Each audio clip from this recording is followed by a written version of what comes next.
Tumpuan berita malam ini, Sultan Brunei berangkat tiba di Kuching, mencemaduli saksikan Regatta Sarawak. Jambatan Miri Marudi hampir siap dan boleh digunakan sebelum Christmas. Premier Sarawak rasmi titian perpaduan.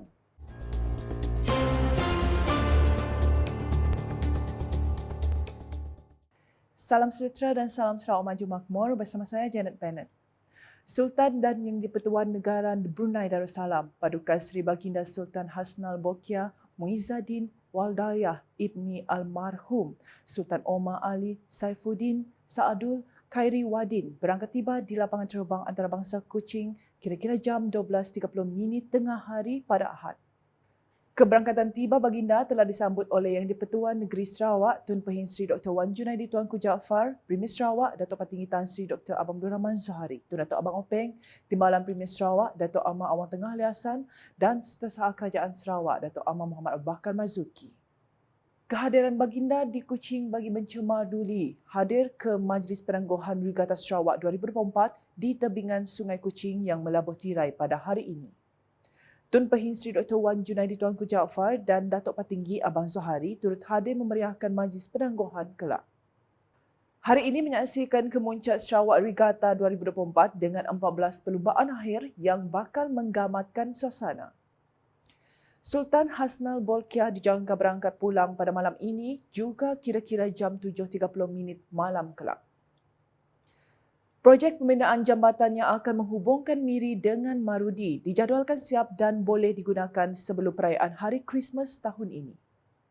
Premier Sarawak Datuk Patinggi Tan Sri Dr. Abang Abdul Rahman Zohari, Tun Datuk Abang Openg berkata, jambatan itu kelak akan menggantikan perkhidmatan feri sedia ada di samping memudahkan akses penduduk di kawasan utara Sarawak dengan lebih selesa dan lancar.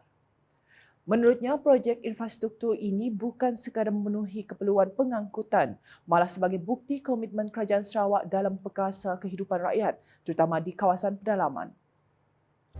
Jambatan Marudi boleh digunakan. Jambatan sudah siap, bermakna kita boleh mengunjung saudara kita di Marudi dan di Baram tanpa menggunakan feri lagi. Dan jambatan ini pun jambatan tidak ada tol, semuanya free. Bermakna kita sudah menghubung Miri dengan Marudi. Beliau berkata demikian ketika berucap merasmikan Karnival Makanan Taste of Borneo 3.0 2024 di Miri pada Sabtu. Dalam ucapan sama, Premier Sarawak turut mendedahkan rancangan jangka panjang Kerajaan Sarawak untuk membina jalan baharu yang akan menghubungkan Miri hingga ke Long Terawan dan seterusnya ke Limbang melalui kawasan di luar tapak warisan dunia UNESCO di Mulu. Laluan strategik ini katanya dapat dihubungkan terus ke negara Brunei Darussalam dengan mewujudkan rangkaian jalan bulatan yang bukan sahaja memberi manfaat kepada ekonomi tempatan tetapi juga bakal menarik lebih ramai pelancong ke kawasan utara Sarawak. Menyentuh mengenai rancangan Sarawak untuk menubuhkan syarikat penerbangan milik sendiri dalam masa terdekat pula, Datuk Patinggi Abang Zohari menambah, tujuan utamanya adalah untuk menyediakan laluan penerbangan langsung ke destinasi utama di Sarawak, termasuk Miri, Mulu dan Niah, sekaligus meningkatkan jumlah kedatangan pelancong ke wilayah ini. Tahniah kepada orang Niah dan juga Miri. Ini adalah menjadi tumpuan dunia seperti Mulu. Tidak ada tempat yang ada mempunyai dua tapak UNESCO seperti Miri. Kanan ada, kiri pun ada. Bertuah orang Miri. Ini disebabkan oleh pengurusan kita yang baik. Maka UNESCO di bawah bangsa-bangsa bersatu mengiktirafkan khazanah yang ada di utara Sarawak, iaitu Niah dan Mulu. Dalam program berasingan, Premier Sarawak telah merasmikan Jambatan Titian Perpaduan atau Unity Bridge di Taman Bulatan Miri pada Sabtu. Jambatan ini bukan sahaja menjadi tarikan baru di sini, malah sebagai mercu tanda perpaduan dan destinasi tarikan bagi pelancong. Direka berdasarkan buloh tradisional yang biasa dilihat di pedalaman Borneo, titian perpaduan kini menjadi struktur moden kekal, melambangkan penyatuan masyarakat yang dahulunya terpisah oleh sungai dan sempadan wilayah. Selain itu, keunikannya juga terselah melalui ukiran 71 bahasa dan dialek etnik Sarawak seperti Iban, Bidayuh, Melanau dan Orang Ulu yang terpahat di sepanjang jambatan. Majlis penuh bersejarah itu juga menyaksikan penyampaian sijil rasmi penyerahan penjagaan titian perpaduan kepada Datuk Bandar Miri Adam Yisiu Sam menandakan jabatan ini secara rasminya di bawah jagaan Majlis Bandaraya Miri. Akukan pra-pelancaran pilot projek Agro Research Lab Kelapa Sebuyau Fasa 1 di Ladang Kelapa Pandan, Kampung Arus Melayu, Sebangan pada Sabtu. Majlis pra-pelancaran tersebut telah disempurnakan oleh Menteri Utiliti dan Telekomunikasi Sarawak yang juga merupakan Ahli Dewan Undangan Negeri Adun Sebuyau, Datuk Seri Julahina Rawi. Permulaan kawasan yang telah ditanam pada hari ini adalah seluas 3.4 hektar yang merupakan sebahagian daripada kawasan pilot projek Agro Research Kelapa Sebuyau Fasa 1. Projek ini termasuk taklimat yang telah disampaikan oleh Premier Sarawak, Datuk Petinggi Tan Sri Dr. Abang Abdul Rahman Zuhari Tun Datuk Awang Hong Peng dan beliau telah memberi kelulusan peruntukan sebanyak RM35 juta kepada Jawatankuasa Agro Research Lab Kelapa Sebuyau untuk pelaksanaan impian tersebut. Selain itu, Jawatankuasa Agro Research Lab Kelapa Sebuyau sedang berusaha untuk mengenal pasti kawasan-kawasan lain yang berpotensi untuk dibangunkan sebagai kawasan penanaman semula kelapa berhasil tinggi.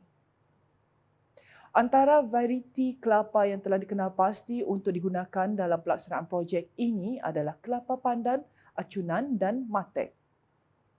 Sebanyak 500 jumlah anak pokok kelapa pandan telah ditanam di ladang kelapa berkenaan.